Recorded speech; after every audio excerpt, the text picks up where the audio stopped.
In a flourishing valley surrounded by towering mountains, there was a village known as Dellora, celebrated far and wide for its rich soils and bountiful harvests. The villagers of Dellora were known for their cooperative spirit and shared prosperity, but over time, the balance began to shift. A group of villagers discovered a rare gemstone beneath the earth, possessing the curious property of multiplying any seed sown into the soil above it. These villagers, who came to be known as the wealth holders, saw their crops flourish like never before, yielding produce that was far superior to that of their neighbours. As they amassed wealth, they began to buy more land, seeking more gemstones, until much of the village's fertile land was under their control. With wealth concentrated in the hands of the few, the rest of Dellora's inhabitants found themselves becoming increasingly dependent on the wealth holders for their livelihoods. This imbalance created a divide. The wealth holders grew more powerful and disconnected, while the other villagers struggled to make ends meet.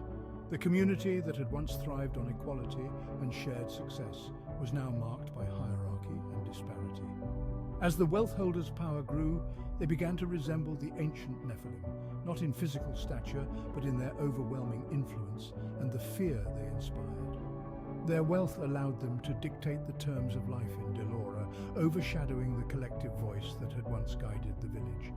They became like giants, casting long shadows over the lives of the ordinary villagers.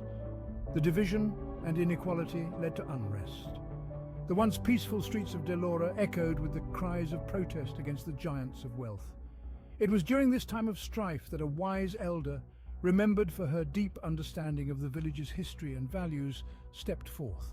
She gathered the villagers and the wealth holders at the old town hall under the ancient mural depicting the village's founding principles of equity and community. The elder spoke of a forgotten time when Dellora faced a similar crisis, resolved not through conflict or submission, but through understanding and redistribution.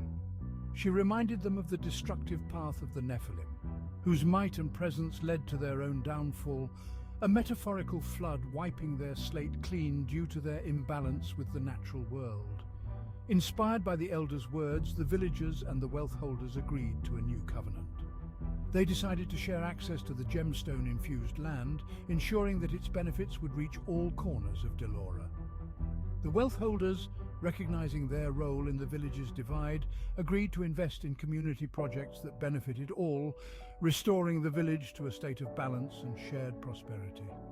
Thus, the story of Dellora became a modern parable, reminding us of the perils of concentrated power and wealth and the strength found in unity and equitable distribution. Just as the Nephilim's tale served as a warning in ancient texts, the tale of Dellora urges us to heed the consequences of inequality and strive for a balanced society.